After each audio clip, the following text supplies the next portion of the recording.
ààrẹ tẹ́lẹ̀ olóyè Matthew Aremu Olúṣẹ́gun Òkìkíọlá Ọbásanjọ́ ẹni tí gbogbo ayé mọ̀ sí bàbá Ìyábọ̀ tàbí ẹ̀bọra òwò ó wá ti sọ̀rọ̀ lórí ikú ẹ̀. Bẹ́ẹ̀ ni bàbá náà ti jẹ́ kó di mọ̀ pé kò sí àní-àní o, ọjọ́ ikú òun ó ti ń súnmọ́lé, òun sì ti ń súnmọ́ kòtò, ṣùgbọ́n òun ò ní kú, òun ò sì ní tì í lọ àfi bóun bá retí ọ̀kan lára àwọn ìpínlẹ̀ tó wà lórílẹ̀‐èdè Nàìjíríà, ìyẹn ìpínlẹ̀ Zamfara, tó ń bá rí i pé ìpínlẹ̀ náà ó gòkè àgbà, ó ṣe dáadáa, ó sì ní láárí ju àwọn ìpínlẹ̀ tó pọ̀ ní orílẹ̀‐èdè Nàìjíríà lọ. Ǹjẹ́ níbo ni ààrẹ tẹ́lẹ̀ lórílẹ̀‐èdè yìí olóyè Olúṣẹ́gun Ọbásanjọ́ tó ṣe ìjọba Nàìjíríà ìyẹn ààrẹ ológun láàrin ọdún 1976 sọdún 1979 tó tún ṣe ààrẹ alágbádá láàrin ọdún 1999 sọdún 2007 níbo ló ti sọ̀rọ̀ yìí? Ọjọ́ ìṣẹ́gun ti ṣe ọjọ́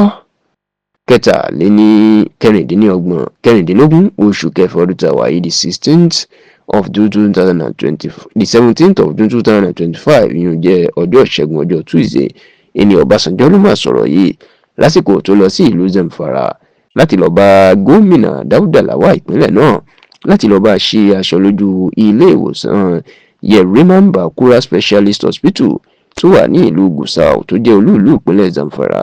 èyí tí ìjọba gómìnà Dáúdà Lawal tí wọ́n fi òbítíbitì owó kan fi tún kọ́ nígbà tán sì tún ilé ìwòsàn náà tó tún kọ́ tó rẹwà tó sì jojú ń gbèsè.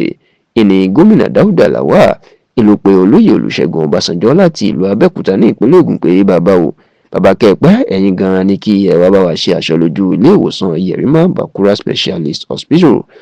Nígbà tí Olúṣẹ́gun Ọbásanjọ́ tó dìbò tó fẹ́ ṣe aṣọ lójú ẹ̀ ìlú kéde fún àwọn èèyàn wípé òun ti súnmọ́ kòtò àti pé nígbàkúùgbà sí àsìkò yìí ìní òun lè kú. Olóyè Olúṣẹ́gun Ọbásanjọ́ lòun ò sí lára àwọn tí àwọn èèyàn máa wò pé ọjọ́ sì pẹ́ lórí wọn lè tí ì kú. Olóhùn ti dé ètí bèbè ikú èyí tó pè ní departure lounge. Ó ní báyìí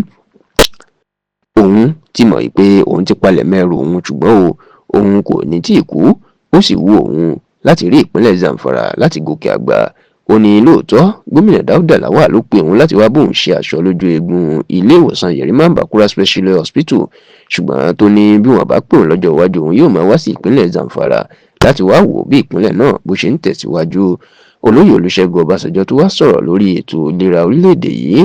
ó ní ó jẹ́ nǹkan àbànújẹ́ wípé àwọn dókítà àtàwọn onímọ̀ ìlera tí wọ́n kọ́ṣẹ́mọṣẹ́ Nàìjíríà wọ́n ti ń sá lọ, wọ́n ti ń jápa, wọ́n ti ń wá ọ̀nà àbáyọ lọ sí òkè òkun.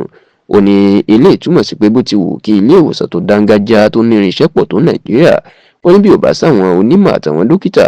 tí wọ́n lè ṣàkóso ẹ̀, ó ní àjẹpẹ́ òtún bá ń tẹ́ni tán ṣe o. Ó ní fún ìdí èyí kí gbogbo ìjọba ìpínlẹ̀ àti ìjọba àpapọ̀ tó wà ní Nàìjíríà kí wọ́n tètè kí wọ́n lọ ṣe àtúnṣe, kí wọ́n sì lọ wá ọ̀nà àbáyọ sí bí àwọn dókítà àtàwọn onímọ̀ ìlera bí wọ́n ṣe ń sá kúrò lórílẹ̀‐èdè Nàìjíríà lásìkò yìí.